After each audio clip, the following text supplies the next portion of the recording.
Hola, ¿cómo están? Yo soy el profe Carlos Leal y les doy la bienvenida a mi curso Fundamentos de Redes de Datos. Esta es la segunda parte de la primera lección que trata sobre dispositivos de red. En la primera parte hablamos sobre lo que es un host, sobre las direcciones IP y sobre las propias redes de datos. En esta parte vamos a hablar sobre dispositivos específicos de red, como por ejemplo repetidores, hub, puentes, switches y enrutadores. Con esto terminamos la primera lección, dispositivos de red. En la segunda lección vamos a hablar sobre modelo OSI, en el cual vamos a hacer una explicación práctica donde vamos a colocar los diferentes dispositivos de red en cada una de las capas del modelo.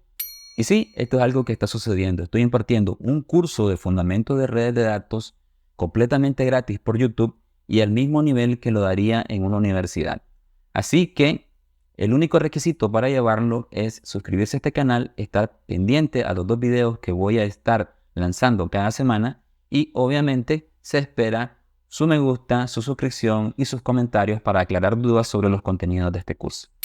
La segunda parte de la lección 1, dispositivos de red, la vamos a subdividir en 2 secciones. En la primera sección vamos a hablar sobre equipos que de verdad ya no se utilizan, pero que a nosotros los profesores de redes nos encanta comentarle a nuestros alumnos, especialmente sentados en una fogata, en una noche fría de invierno, o bueno, también en videos de YouTube, para contarles un poco de cómo funcionaba la red anteriormente. Comprender el funcionamiento de estos 3 equipos es muy importante porque luego podemos explicar cómo funcionan los dispositivos actuales, es decir, el switch y el enrutador. Si nos ponemos a pensar en la red más sencilla, podemos decir que son 2 hosts o 2 computadoras o 2 equipos unidos a través de un cable cruzado o un cable crossover. Pero, ¿cómo funciona un crossover? Cuando hablamos de redes de computadoras, hablamos obligatoriamente de normas de conexión y de conectores. De hecho, en su computadora usted puede conectar un cable de red y ese cable de red utiliza un conector llamado RJ45. Para poder realizar la conexión, te necesita un conector a cada lado del cable. Y en realidad lo que pasa es que se utiliza una variante de la norma T568 para realizar el cableado.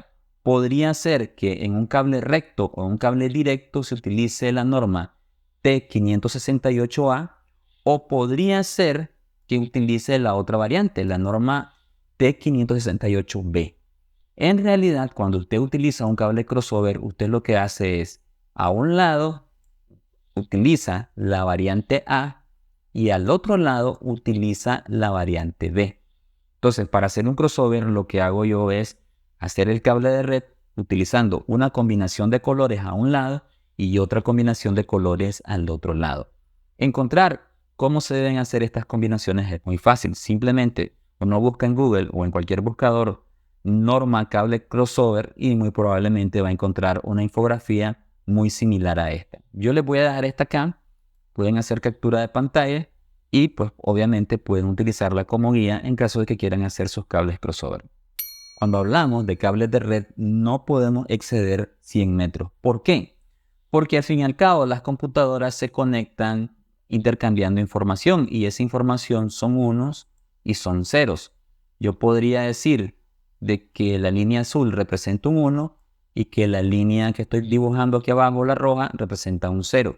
Entonces para la computadora es fácil entender si la señal está transmitiendo un 1 y un 0, pero con el paso del tiempo estas señales se degradan.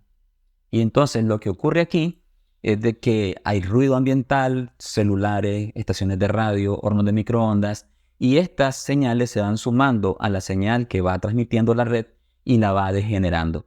Llega un momento que la computadora simplemente no entiende. Es decir, esta onda cuadrada sabe qué es y la puede interpretar, pero esta otra, que ya no es cuadrada, pues obviamente tiene dudas y no la entiende. Entonces, por eso se dice que como máximo son 100 metros. Hay quienes dirán, pero yo he hecho cables de red y los he hecho por más de 100 metros. Y es cierto, puede llegar a funcionar. Pero lo recomendable es cumplir la norma, no exceder los 100 metros de cableado, recordar que el cable es lo más barato y básicamente podríamos hacer una conexión por medio de un equipo intermedio. ¿Qué equipo intermedio? Bueno, inicialmente se utilizaba el repetidor. Básicamente, un repetidor sirve para extender la red más de 100 metros. Podemos decir que llegamos o alcanzamos los 80 metros o los 90 metros, ponemos un repetidor y podemos hacer el cableado 100 metros más si nosotros queremos. Este equipo ya no se utiliza, pero era algo que utilizaron en su momento. Pero, ¿qué pasa si yo quiero hacer la conexión interconectando más de dos equipos? Entonces aquí ya no me sirve un cable crossover. Necesitaría otro tipo de solución porque hacerlo con cables simplemente es impráctico. Por cierto, si les gustaría que hiciéramos alguna de estas sesiones en vivo, por favor pónganlo en los comentarios. Así podríamos aprovechar para que hagan preguntas, aclarar dudas y hacer una sesión un poco más larga. Entonces, para esos casos que se necesitaban interconectar más de dos computadoras, apareció el hub, un dispositivo bastante interesante. El símbolo del hub de una red de datos es el que se muestra en la figura. Ya no se utiliza, se usaba en los 70, 80, incluso yo lo conocí en los 90, pero ya no se utiliza. ¿Por qué? Porque el hub lo que hace es prácticamente repetir. Si un equipo quiere enviar información a la red, ese equipo envía, pero lo hace enviándolo a todos los dispositivos de la red. Y ahí puede ocurrir algo que se llama tormenta de broadcast. Porque recuerden, no pueden estar transmitiendo todos los equipos al mismo tiempo. Entonces, si todos transmiten al mismo tiempo, se crea una tormenta de broadcast y la comunicación simplemente se ve interrumpida. Otro equipo que puede ser bastante interesante es el puente. ¿Para qué sirve el puente? ¿O para qué servía el puente? Cuando yo quiero interconectar dos redes. Quiero interconectar la red 1 con la red 2. Y entonces el equipo intermedio que ponía entre ellos dos era un puente. Este equipo tampoco se utiliza porque evolucionó a soluciones mucho más actuales y más poderosas. El switch. Este equipo sí se utiliza actualmente y es muy importante tener claro lo que hace. Este es el símbolo de un switch en una red de datos actual. Las redes pequeñas se consideran redes de área local y se llaman LAN. Y básicamente un switch es el corazón de una LAN.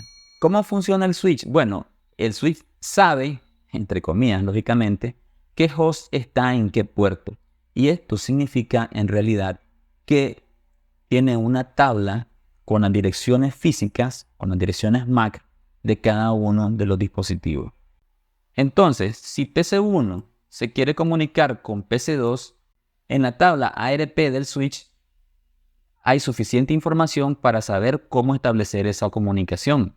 Y por eso se mira en la animación que PC1 envía y no choca con los datos que está enviando PC6 que se quiere comunicar con PC4. Entonces hace una especie de conexión virtual, de una conmutación se llamaría.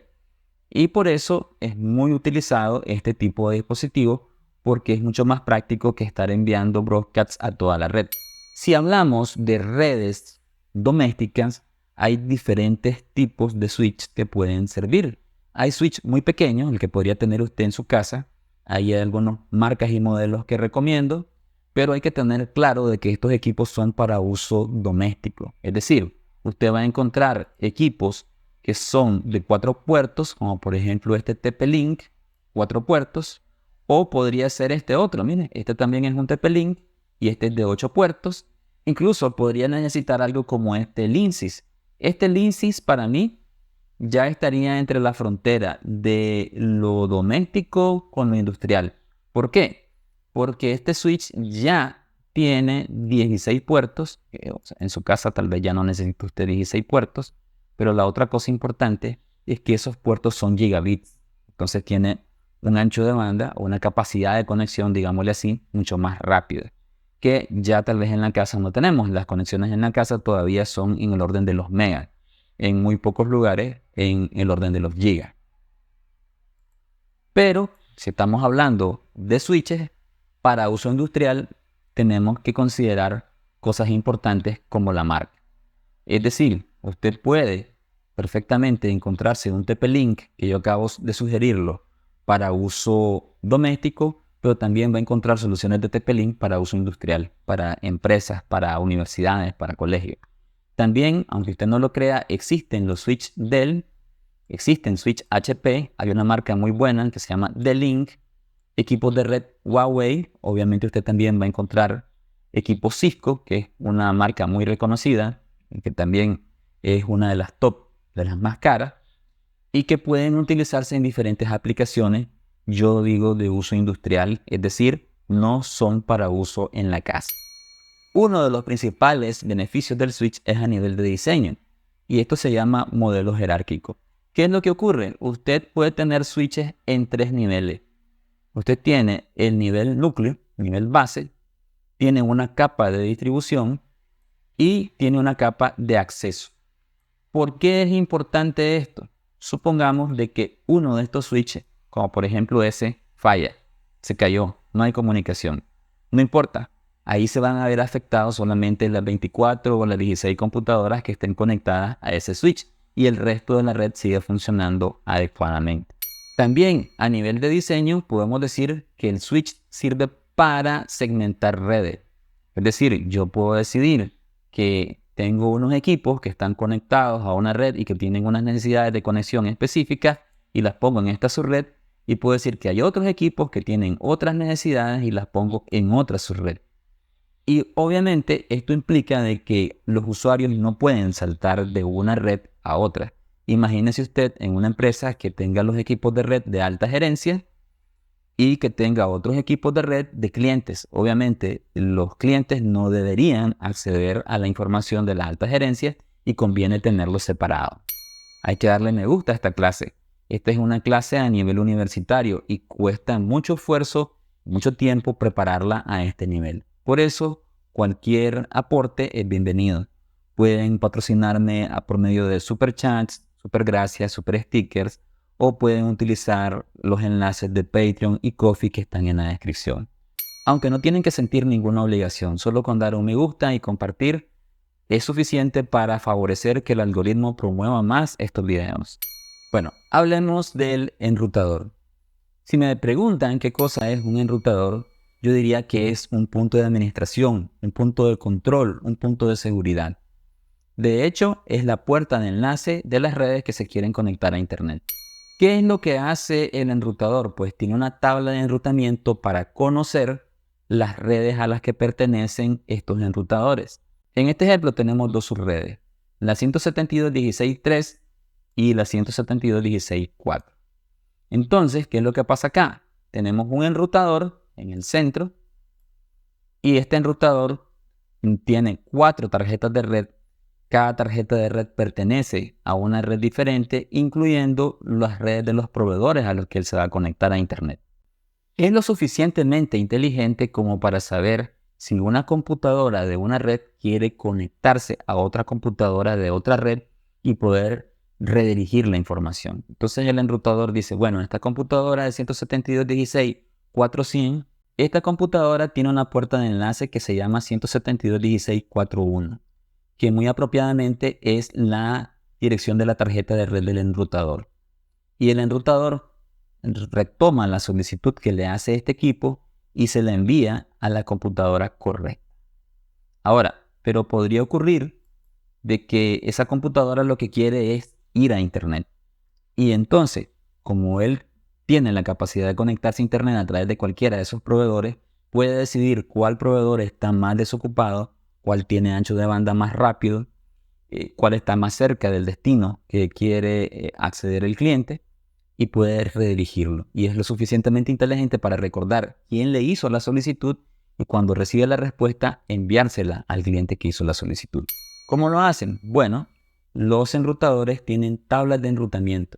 Ustedes pueden con un comando sencillo en Windows escribir en una terminal route print y les va a aparecer la tabla de enrutamiento de su computadora. Aquí tenemos el nodo 4 que tiene conexiones a otros nodos y tiene unas características técnicas que vamos a explicar más adelante en este curso que le permiten entender cuál es la mejor ruta para llegar de un lugar a otro. Por ejemplo, si el nodo 4 quisiera conectarse con el nodo 1, definitivamente tiene obligatoriamente que pasar por el nodo 2. Igual, si se quiere conectar al nodo 8, obligatoriamente tiene que pasar por el nodo 6, pero tiene la opción de utilizar el nodo 5 o el nodo 7. Y la tabla de enrutamiento y las métricas le permite saber cuál es el camino más adecuado para llegar al destino. Esa es la función del enrutador, encontrar la mejor ruta para llegar a un destino. No necesariamente la que esté más cerca, pero sí la más rápida. Si hablamos de enrutadores de uso doméstico, podemos mencionar los que nos ponen nuestros proveedores de Internet cuando contratamos la Internet domiciliar. Entonces aquí se me ocurren marcas como Alcatel o como Arris. Hay otros, ¿verdad? También pueden algunos proveedores poner un MikroTik o algo así por el estilo. Aquí lo importante es recordar que para redes inalámbricas puede ser que transmitan en la banda de 2.4 GB o en la banda de 5 GB. Aquí no hay mucho que elegir porque básicamente esto es algo que pone el proveedor. Para uso industrial, pues hay marcas reconocidas que podemos utilizar, como por ejemplo MikroTik, Huawei, Cisco y otras, ¿verdad? Que hay muchas definitivamente. ¿Qué otras marcas conocen? Háganmelo saber en los comentarios. En resumen, dispositivos que ya no se utilizan. Ya no utilizamos repetidores, ni hubs, ni puentes. Dispositivos que sí estamos utilizando. Estamos utilizando los switches porque son los que se encargan de realizar las conexiones en las LAN o en las redes de área local, y además los routers, que son los que se encargan de interconectar las redes. Hay otros equipos activos que son importantes porque también se le asignan direcciones IP. Vamos a mencionar algunos de ellos. Entonces, existen los access points y aquí hay que hacer una revisión importante. No hay que confundir los access points de uso doméstico, como lo puede ser, supongo que más de alguno ha visto este equipo en su casa. Este equipo es de uso doméstico. Por favor, no lo usen en uso industrial. ¿Qué cosa es un uso industrial? Bueno, en su casa, ¿cuántas personas hay? 5 personas, 10 personas conectándose a la red. Cuando hay una fiesta tal de 20, un par de horas y listo. Este equipo no está pensado para atender a una gran cantidad de usuarios. Sin embargo, si hablamos de una empresa, pues obviamente aquí tenemos algo bastante interesante. Un equipo que está pensado para atender a muchos usuarios al mismo tiempo y a gran velocidad. Si se fijan, estos equipos son de la misma marca. Los dos son Linksys. Sin embargo, tienen un uso completamente diferente. También existen firewalls. Estos firewalls tienen variedad de marcas, modelos, capacidades. Y aquí hay que recomendar algo importante. No compren equipos patito. ¿Qué quiero decir con esto? Un pato hace de todo. Nada, vuela, corre, pero no lo hace bien. Entonces, si usted pone a un pato a competir en natación contra un pez, no lo hace bien. Si pone a un pato a correr contra un gallo, pues obviamente va a perder. Igual, si pone al pato en una competencia de vuelo con un halcón, definitivamente pierde. Entonces, muchos de estos equipos traen firewall, UTM, sistemas de detección de intrusos y traen demasiadas cosas. Es mejor comprar un equipo que haga una, dos o tres cosas, pero que la haga bien, a comprar un equipo que haga 10 cosas que haga mal. Ahora, no puedo dejar de mencionar los switch de capa 3 o los L3 switch. En este diagrama ahí aparece uno de estos switches. Por ejemplo, el Cisco 3550 o el 3560 de 24 puertos. ¿Por qué son importantes estos switches? Porque ya son switches que pueden hacer funciones de enrutamiento. No son un router en sí, pero tienen ciertas capacidades de enrutamiento. Entonces es un equipo activo muy importante que vale la pena mencionar. También hay equipos virtuales, es decir, puedo tener switches y routers virtuales que los puedo tener a nivel de hardware, pero también los puedo tener a nivel de software. Es importante mencionarlos porque se los van a encontrar en el día a día cuando estén administrando redes.